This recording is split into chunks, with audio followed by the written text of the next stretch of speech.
उसकी एक दृष्टि बच्चे पर रहेगी, कहीं कुछ खा न ले, कहीं कुछ कर न ले ऐसा जो उसकी हानि हो जाए। ऐसे ही भगवान की दृष्टि उस भक्त पर रहती है जो भगवान का शरणागत है, जो भगवान का नाम जप करता है, जिसने ये निश्चय कर लिया है किसी जन्म में मुझे भगवत प्राप्ति करनी है। तो फिर जो विघ्न है कंचन कामिनी कीर्ति आदि, एक तो उसके पास फटकते ही नहीं, और दूसरे अगर फटकते हैं तो इतना विवेक शुद्ध होता है कि उसे रुचि ही नहीं रह जाती। वो सब व्यर्थ नजर आते हैं। रुचि के बिना सब बेकार है।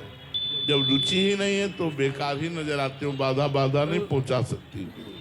रुचि होने पर छोटी सी वस्तु भी अपना अधिकार रखती है। भगवान के नाम में रुचि, भगवान के रूप में रुचि हो जाए तो सब रुचियां खत्म हो जाएंगी। इसलिए हमको भजन करना पड़ेगा।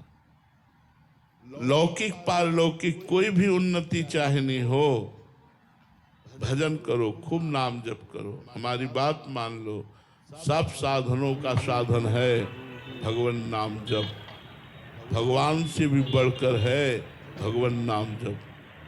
ब्रह्म राम ते नाम बड़ वरदायक वरदान, रामचरित सतकोटि में लिए महेश जी जान।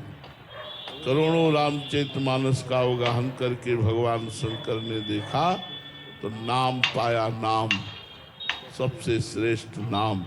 यहाँ तक कि ब्रह्म राम से भी बढ़कर के उनका नाम है राम।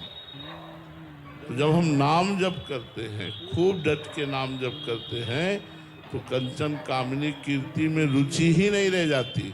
और यदि कदाचित रुचि या संयोग से भ्रष्ट होने के अभी चांस है तो भगवान उसकी रक्षा करते हैं। भगवान उसको विवेक देते हैं, ज्ञान देते हैं। भगवान सानिध्य में आने ही नहीं देते, बचा लेते हैं। सानिध्य में आने पर अरुचि दे देते हैं। बड़े कृपालु हैं।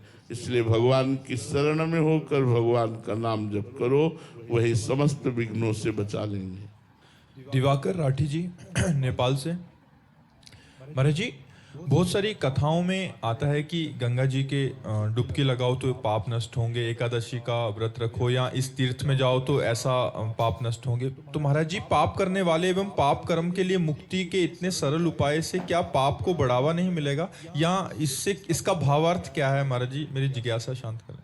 देखो, पाप और पाप की प्रवृत्ति ये दो अलग चीजें हैं।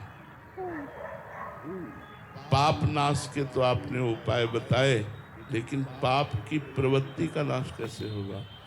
प्रवृत्ति का नाश नहीं हुआ तो गंगा ना आया, फिर पाप किया। तीर्थ याटन गए, फिर पाप किया। तो हाथी के स्नान जैसा वो स्नान हुआ। हाथी स्नान किया, धूल भर के सूंड से फिर ऊपर डाल लिया, तो क्या स्नान किया? तो जब तक पाप की प्रवृत्ति का नाश नहीं होगा तब तक बात नहीं बनेगी। इसलिए एक श्लोक में लिखा है, गंगा पापम शशीतापम दैन्यम कल्पतरुस्तथा, पापम तापम तथा दैन्यम हरति साधु समागमः। गंगा पाप को नष्ट कर देती है, पक्की बात है। कल्पतरु दरिद्रता को नष्ट कर देता है, पक्की बात है। चंद्रमा शीतलता प्रदान करके ताप को नष्ट करता है, पक्की बात है। लेकिन संत समागम पाप की प्रवृत्ति का नाश कर देता है, पाप ही होना खत्म हो जाएगा। गंगा कल्पतरु और चंद्रमा की भांति पाप ताप संताप दरिद्रता सब का नाश कर देगा। साधु समागम वो पाप की प्रवृत्ति का ही नाश कर देगा। इसीलिए चलते फिरते तीर्थराज संत महात्मा है। मुद मंगल में